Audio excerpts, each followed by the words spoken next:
වලින් තමයි ඒ අයිබෝන් සුබ දවසක්. අතීත කාමයට ලැබී ඔයාලා වෙනුවෙන් ඔන්න තවත් ලස්සන වීඩියෝ එකක්.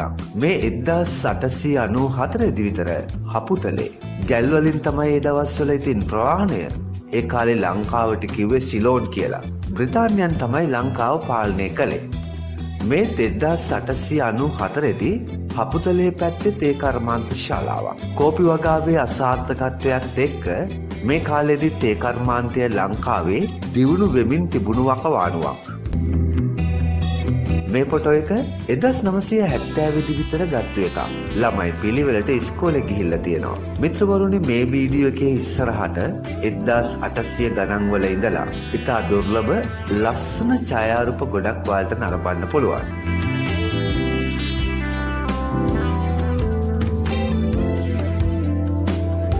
මේ කොහෙද? මේ තමයි ගාලු පාර.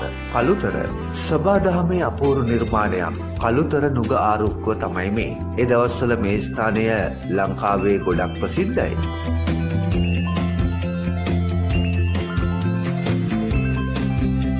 මෙන්න බංගලි වලලු ඡායාරූපය අරගෙන තියෙන 1800 ගණන් වල. ඒ කාලේ ගෑනු ළමයින්ගේ ප්‍රධාන විලාසිතාව තමයි වලලු. බංගලි වලලු ගැන සිද්ධාකුත් එහෙම තියෙනවනේ මතකද? ඒ වගේම බංගලි වලලු කියලා චිත්‍රපටයකුත් ලංකාවේ නිෂ්පාදනය කළා. මේ 1872 දී ගත්ත ඡායාරූපයක්. ජුවලරි ෂොප් එකක්. මේ ඉන්නේ රත්තරන් බඩු වෙලෙන්දන්. ඔය තියෙන්නේ 1800 ගණන් වල කාන්තා විලාසිතා.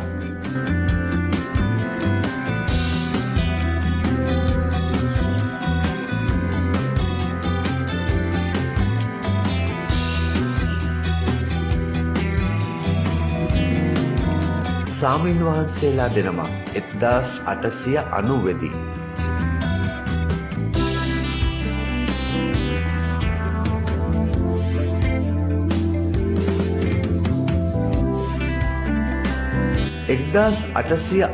දී ඔන්න බ්‍රිතාන්‍ය නිලධාරියෙක් එක්ක නුවර නිලමේවරු 1880 දී තමයි මේ ඡායාරූපය අරගෙන තියෙන්නේ.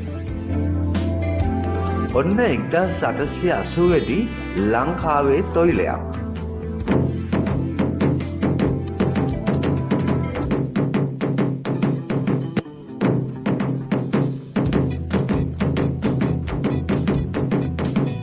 මේ ඡායාරූපය අරගෙන තියෙන 1910 දී ඔන්න නයි නටවනවා.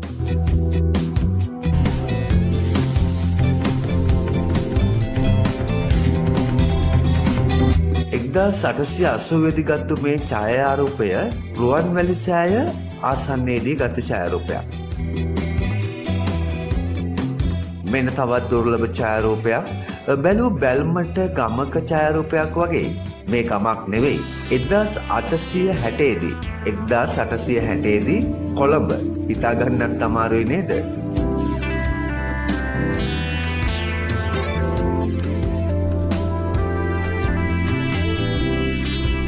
මේ සමාධි පිළිමය සොයාගත්ත කාලෙදි වගේ ගත්ත ඡායාරූපයක්. පිළිමය නිර්මාණය කළේ කවුද කියලා කවුරුවත් දන්නේ නැහැ. කොහොම හරි 1888 දී තමයි මේ පිළිමය හොයාගත්තේ.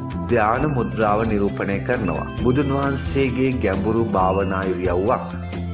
මෙන්න මේ ඡායාරූපය අරගෙන තියෙන්නේ 1894 දී මේ නුවර.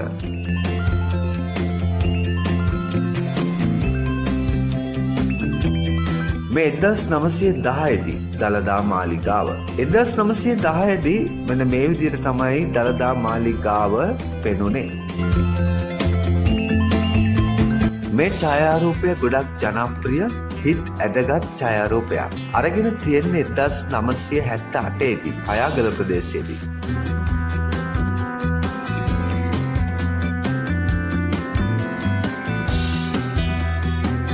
මේක නම් ගොඩක් පරණ ඡායාරූපයක් නෙවෙයි.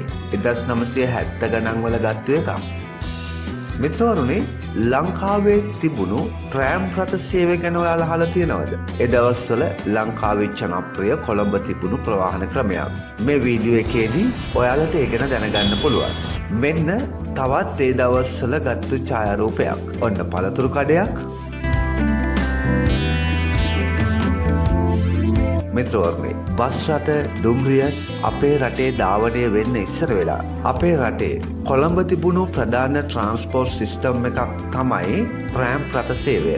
එහෙම නැත්නම් ට්‍රෑම් කාස්. හරි, දැන් අපි ඒ ගැන කතා කරමු.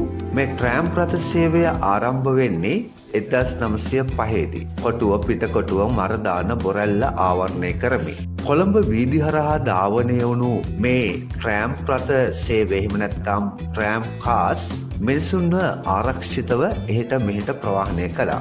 මොකක්ද මේ ට්‍රෑම් රථයක් කියලා කියන්නේ? ට්‍රෑම් රථයක් කියලා කියන්නේ නගරයේ මාර්ගවල සකස් කරපු වානේ රේල් පිළිමත ධාවනය වුණු වාහනයක්. යටත් විජිත කාලේ එංගලන්තය, ඉන්දියාව, ඕස්ට්‍රේලියාව වගේ රටවල ගොඩක්ම ජනප්‍රිය වුණේ ට්‍රෑම් රථ සේවය.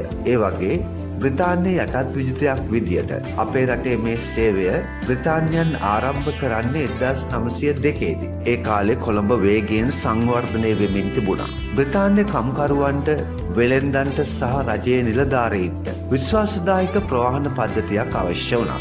ඉතින් ඒකට බ්‍රිතාන්‍යයන් යොදාගත්තේ ට්‍රෑම් රථ සේවය. බ්‍රිතාන්‍ය සමාගමක් තමයි මේ වැඩේ ආරම්භ කරන්නේ. පස්සේ රජය ට්‍රෑම් රථ පද්ධතිය පාලනය කළා. ට්‍රෑම් රථවල තවත් එක් විශේෂ ලක්ෂණයක් තමයි ඒවා විදුලි බලයෙන් ක්‍රියාත්මක වීම. පාසලට, රැකියාවට යන්න ට්‍රෑම් රථ ඉතා ජනප්‍රිය ප්‍රවාහන ක්‍රමයක් වුණා.